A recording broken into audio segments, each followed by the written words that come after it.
Alhamdulillah sudah hadir di tengah-tengah kita. Pemateri pertama oleh Dekan Fakultas Hukum Universitas Muslim Indonesia, Bapak Profesor Dr. Haji Laude Hussein, SHMH. Langsung saja saya persilahkan kepada Bapak dengan hormat disilahkan.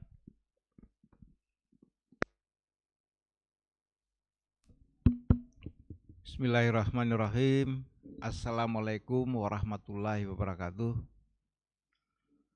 Alhamdulillahirrabbilalamin. Wassalatu wassalamu ala rasulillah wa ala alihi wa sahbihi ajmain. Amma ba'd. Asyhadu an la ilaha illallah wa asyhadu anna muhammadan abduhu wa rasuluh. Allahumma sallim wa sallim ala Muhammad wa ala ali Muhammad. Moderator dan bapak-bapak dosen ya, yang sempat hadir di tempat ini secara luring. Anak-anakku sekalian, para mahasiswa baru, generasi digital, ya, generasi milenial ya, yang saya cintai. Tentu yang pertama-tama saya ucapkan, ya, mari kita selalu memanjatkan puji syukur ya kehadirat Allah Subhanahu wa taala atas limpahan kenikmatan ya, nikmat sehat. Begitu juga kita selalu bersyukur karena kita bisa melaksanakan seluruh aktivitas kita ya, pada hari ini. Semuanya kita laksanakan atas keridhaan Allah Subhanahu wa taala. Begitu juga tidak henti-hentinya kita selalu bersalawat dan salam kepada Nabiullah ya, Rasulullah Muhammad sallallahu alaihi wasallam sebagai pembawa risalah rahmatan lil alamin. Insyaallah ya, kita semua anak-anakku sekalian selalu bisa tampil sebagai pembawa rahmat alam semesta ini. Dimanapun kita berada, apapun posisi kita, kita harus selalu menempatkan diri di samping sebagai hamba Allah, sekaligus sebagai khalifah, sebagai pemimpin-pemimpin di muka bumi. Ketika kita memposisikan diri seperti itu, insya Allah kita mendapat respons dari alam semesta ini, ya, sekaligus sebagai pembawa rahmat. Anak-anakku sekalian, pada pagi hari ini kita kembali berjumpa, ya. Kita kembali bertatap muka, ya. Sekalipun melalui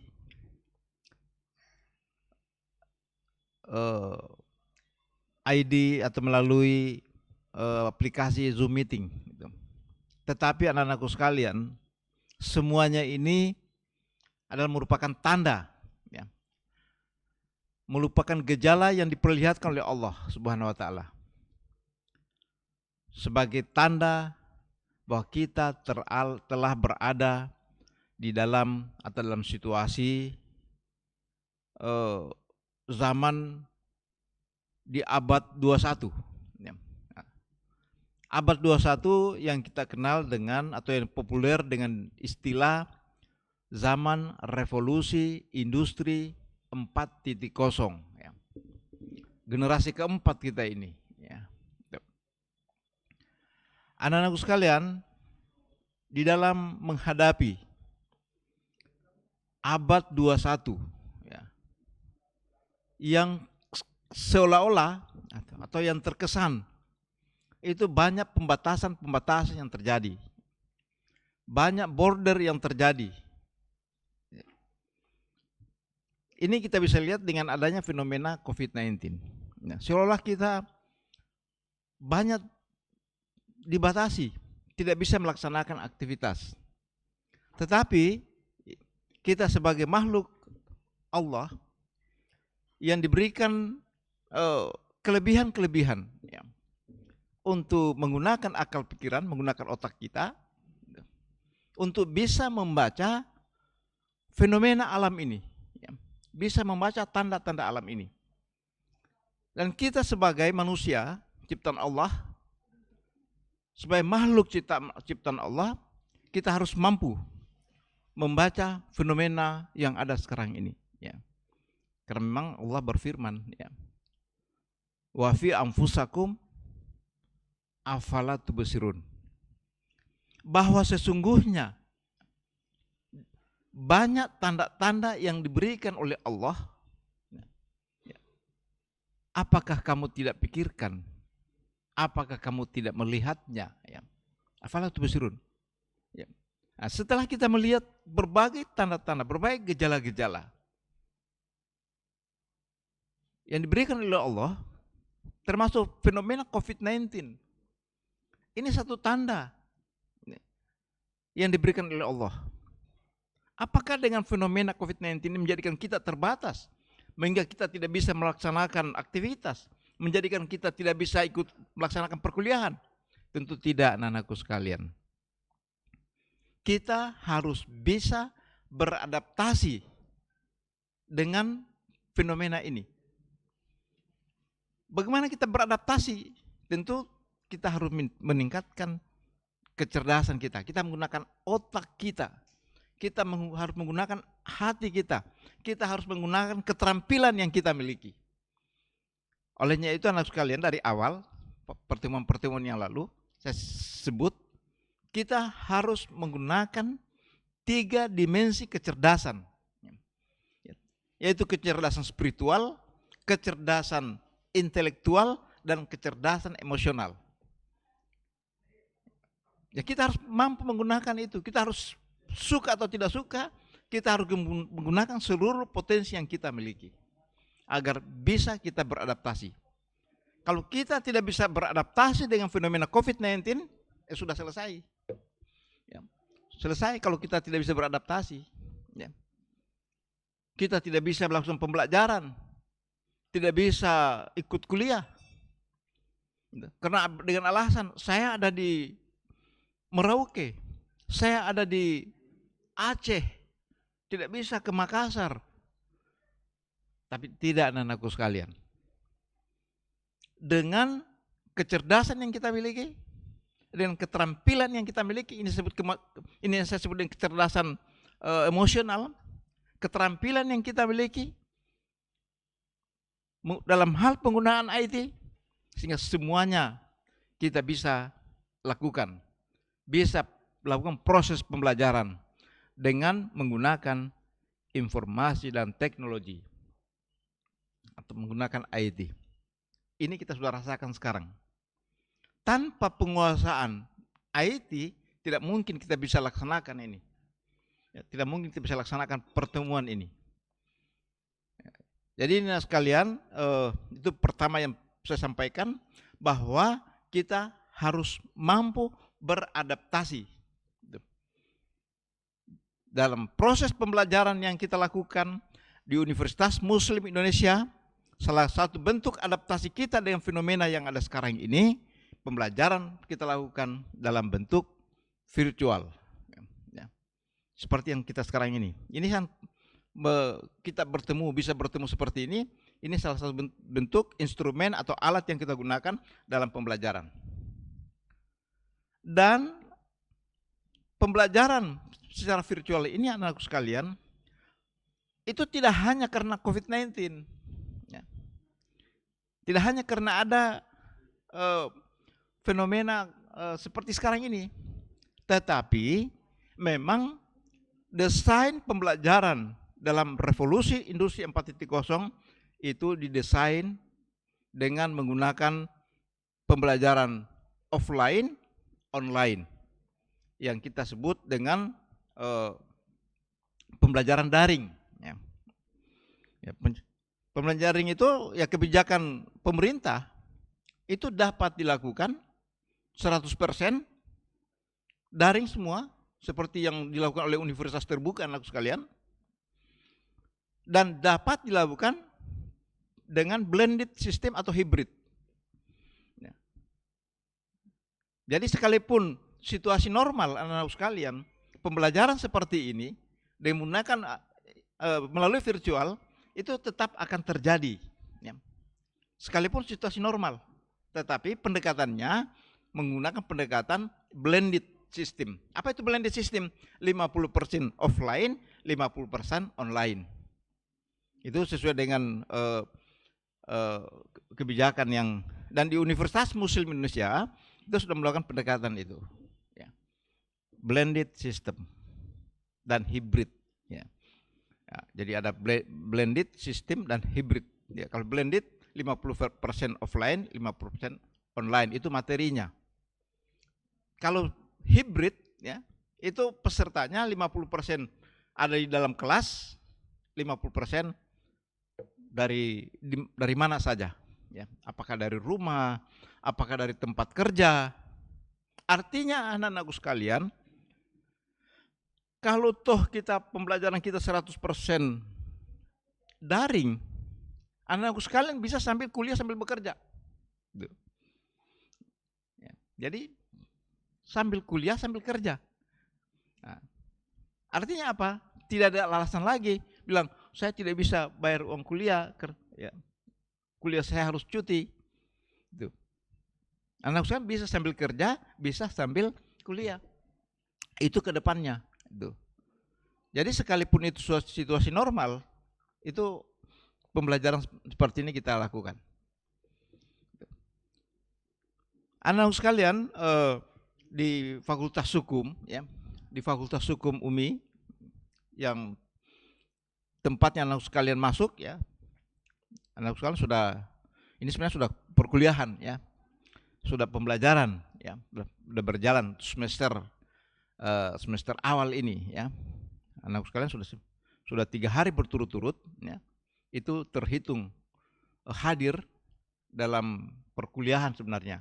Hanya kemarin kita mulai dengan kuliah umum dengan menghadirkan berbagai narasumber dari berbagai profesi, dan anak kalian sudah mengikuti kemarin. Dan perkuliahan kemarin itu cukup banyak isu-isu yang aktual, ya, yang disampaikan dari masing-masing narasumber sesuai dengan bidangnya masing-masing. Nah, itu jadi anak sekalian kemarin sudah mulai ikuti. Insya Allah setelah hari ini, mulai besok, ya, akan mendapat berbagai informasi dari dosen-dosen yang ada di Fakultas Hukum yang kita cintai ini. Ya, ya, kita sudah punya hashtag, ya, Fakultas Hukum ini, ya, kita sudah, itu satu komitmen, ya. Sebenarnya yang disampaikan Fakultas Hukum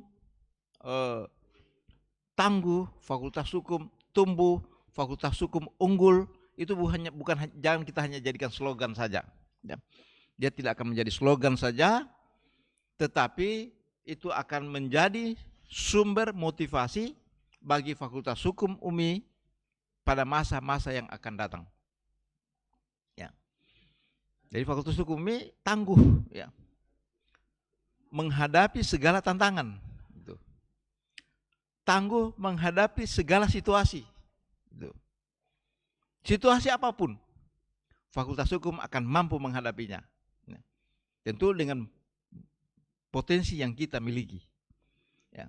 Potensi sumber daya dosen, potensi sumber daya tenaga kependidikan, sarana yang kita miliki, prasarana yang kita miliki. Ya. Jadi kita harus bisa menghadapi situasi apapun, ya, sesuai dengan potensi dan kompetensi yang kita miliki. Potensi kita yang dimiliki, ya, potensi mahasiswa. Ya.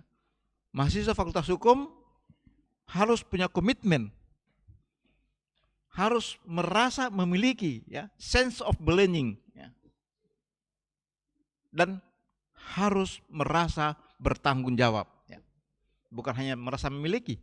Kalau sudah merasa memiliki, maka dia harus merasa bertanggung jawab terhadap Fakultas Hukum Universitas Muslim Indonesia. Siapapun dia, ketika dia sudah menjadi mahasiswa Fakultas Hukum, maka harus merasa memiliki sekaligus merasa bertanggung jawab.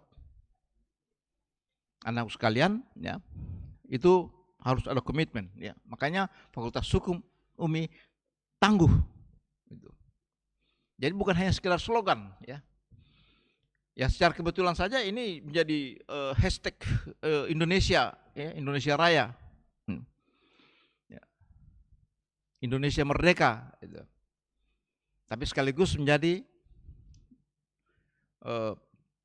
komitmen bagi Fakultas Hukum.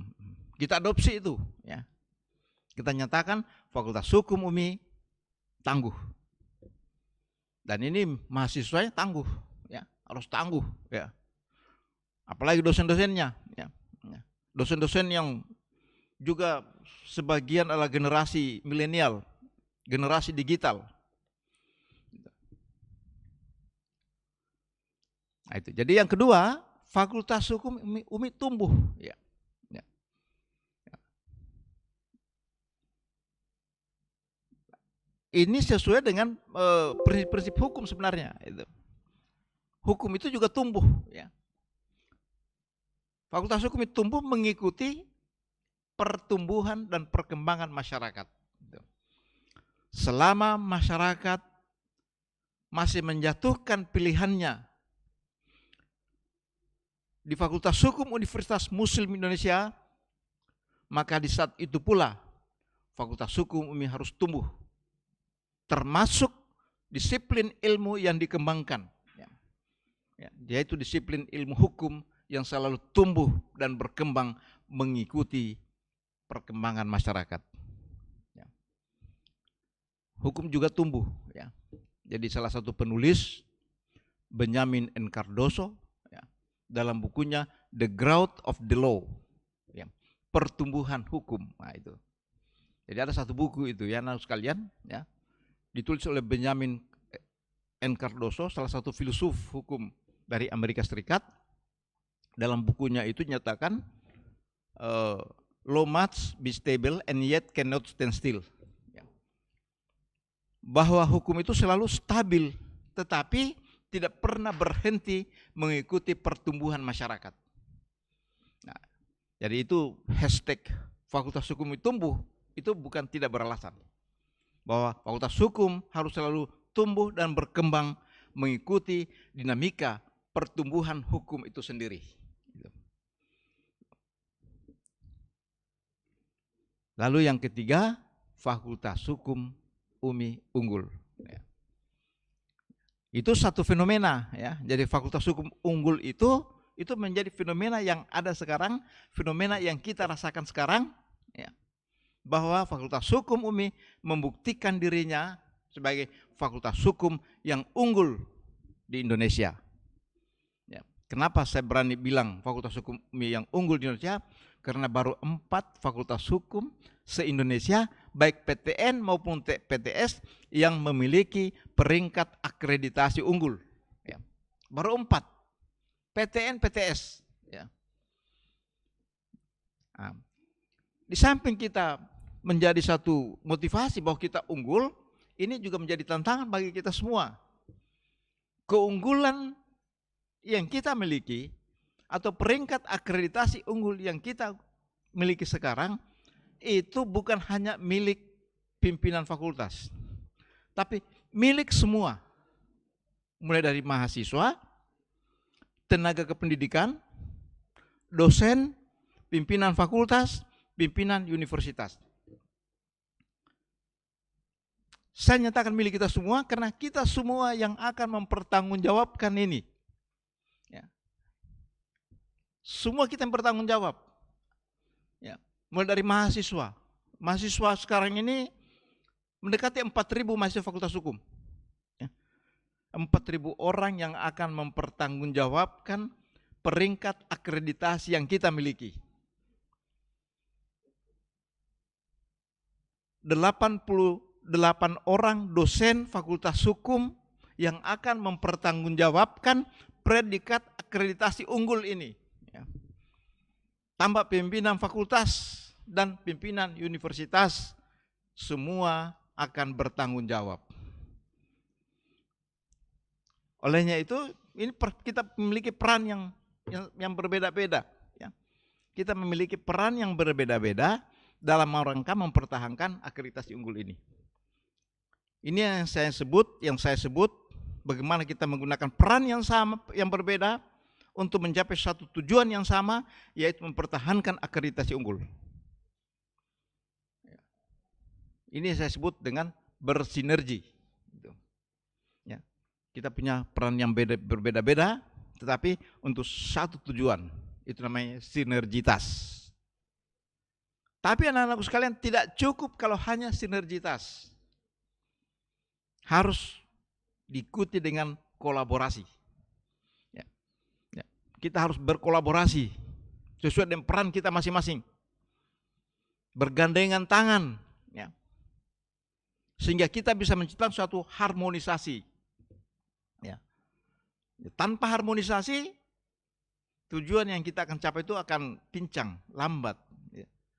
Olehnya itu, ini saya sebut dengan kita harus bersinergi dan berkolaborasi untuk mempertahankan peringkat akreditasi unggul.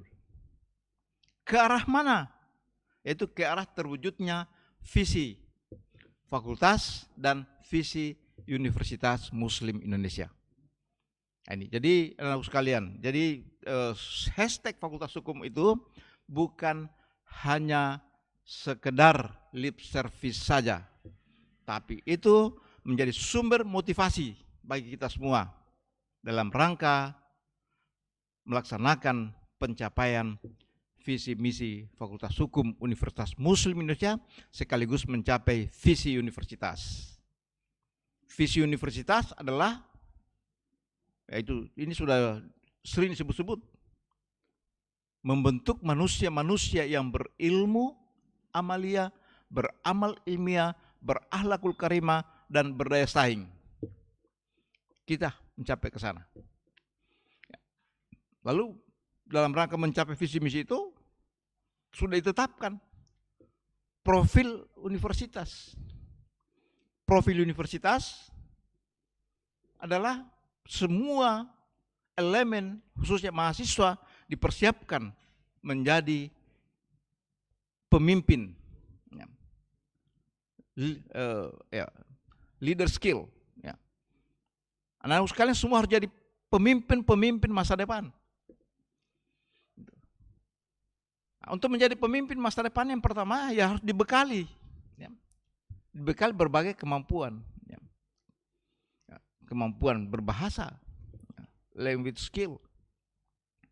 Bahasa sebagai alat komunikasi. Ya. Bahasa sebagai alat untuk berkembang. Bahasa sebagai alat untuk maju, ya. Bahasa sebagai alat untuk menguasai dunia. Jadi dengan penguasaan bahasa ini menjadi profil universitas. Ya. Lalu IT skill, ya. Bahwa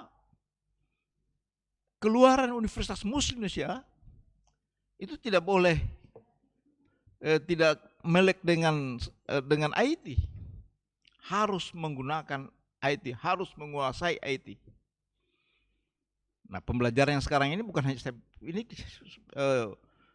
virtual ini salah satu instrumen, tapi kita akan lebih dalam lagi masuk dalam proses pembelajaran masa-masa yang akan datang, yaitu pembelajaran digital.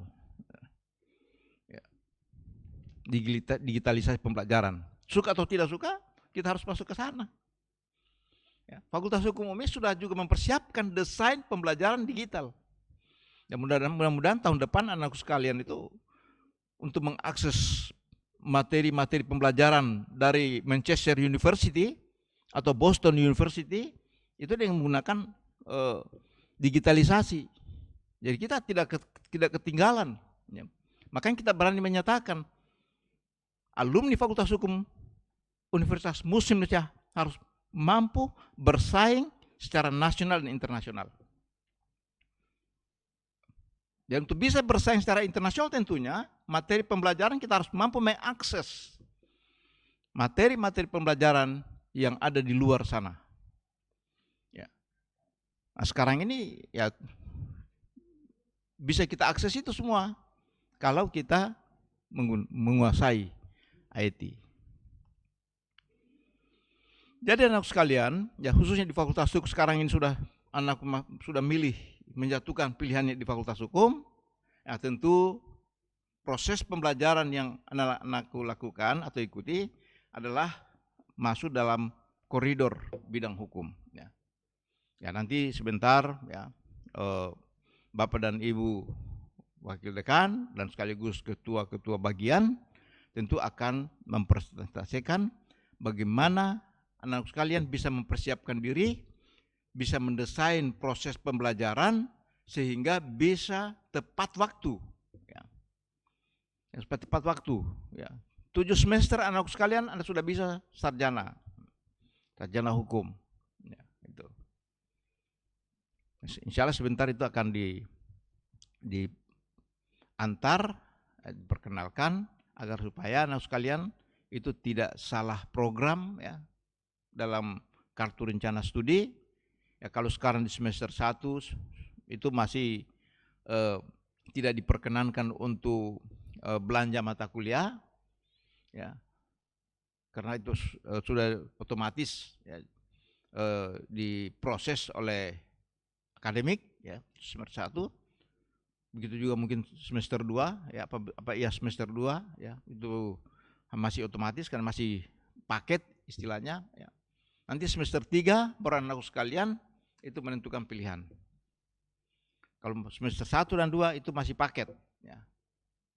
Masuk semester 3 Anda mulai milih, mulai mengancang-ancang, saya mau yang mana dulu, mata kuliah mana dulu yang saya prioritaskan ya. Tapi nanti sebentar, nanti ini mungkin dari Wakil Dekan 1 ya akan lebih fokus ya menyampaikan ini ya.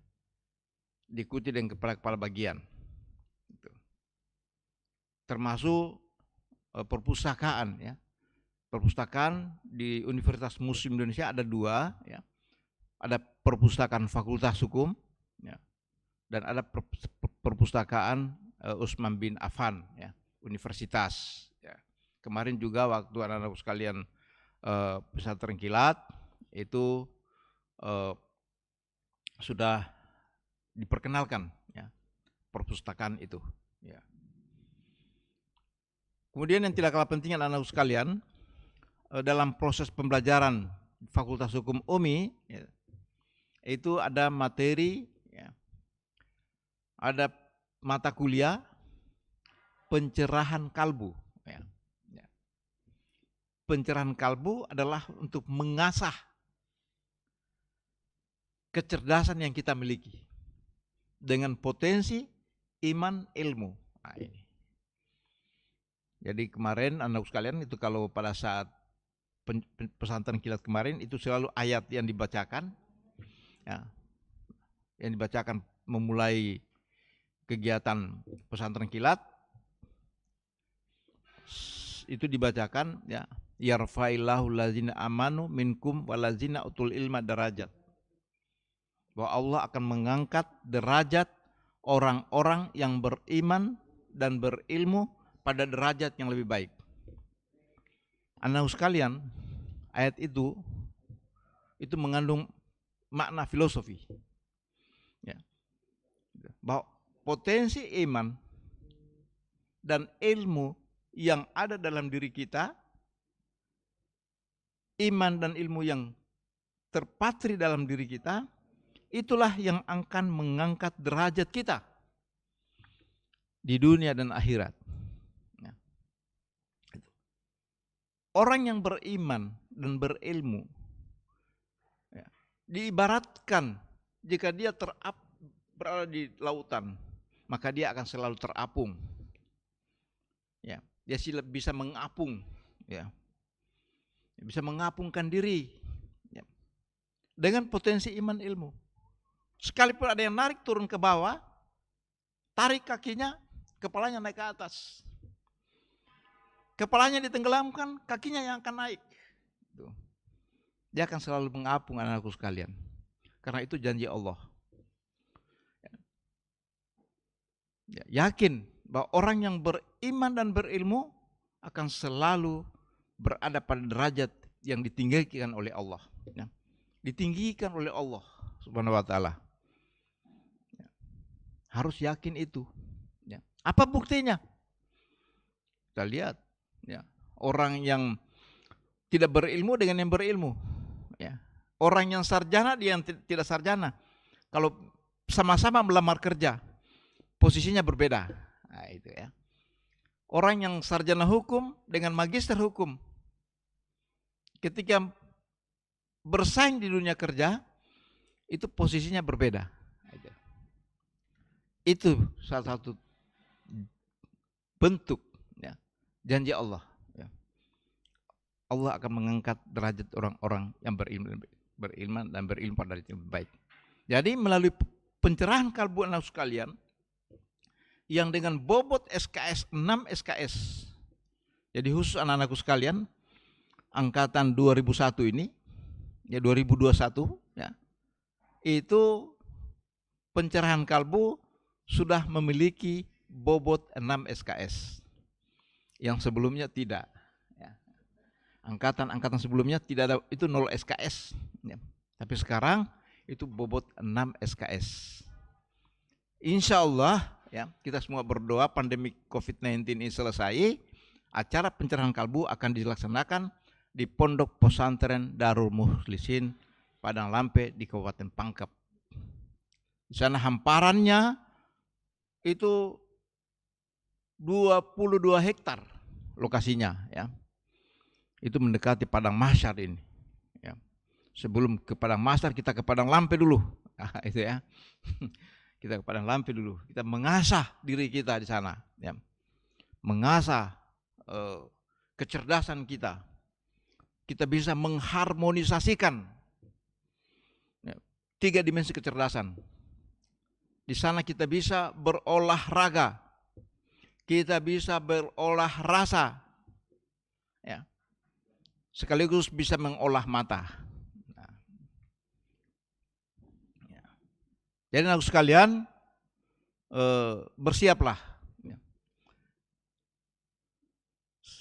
Kalau kemarin saya dengar para narasumber juga mengingatkan, mari kita perbaiki nawaitu kita, niat kita untuk kuliah di UMI, ya.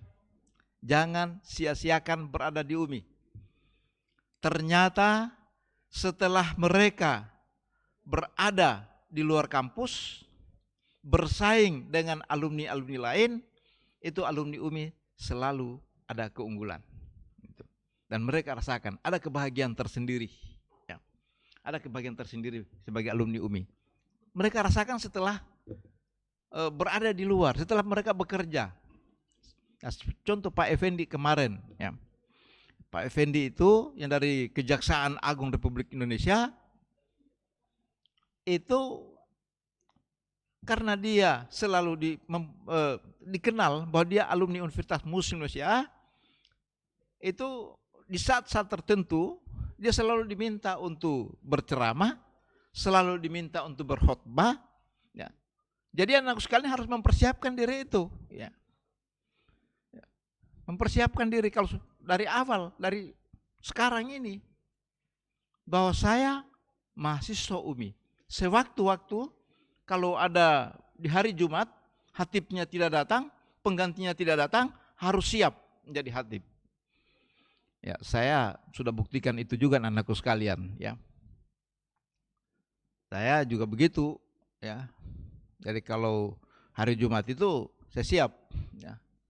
Kalau khatib tiba-tiba tidak datang atau penggantinya juga tidak datang, maka saya siap. Daripada jamak bubar, itu. Nah, di mana saja, ya. Karena saya juga pernah mengalami itu waktu saya kuliah di Bandung, ya. S2 di Bandung, suatu saat hari Jumat, khatib tidak datang, naifnya juga tidak datang, jamaah mau cari masjid lain, saya spontan berdiri, ya. Berdiri, tampil sebagai khatib. Setelah itu, setelah khatib ya sebagai mahasiswa, dikasih selesai melaksanakan tugas sebagai khatib, dipanggil oleh pengurus masjid, Pak, Jangan dulu pulang Pak. Gitu. Ada apa? Ini ada honor Hatib. Alhamdulillah ya. Sebagai mahasiswa S2 di rantau dapat honor 500.000. Alhamdulillah ya. Jadi anakku sekalian, ini menunjukkan bahwa itulah keunggulan dari insan akademik Universitas Muslim Indonesia. Ya. Jadi anakku sekalian persiapkan diri. Ya. Semua aktivitas yang dilakukan di UMI ini kita harus dimulai dengan niat yang baik, niat yang ikhlas. Gitu.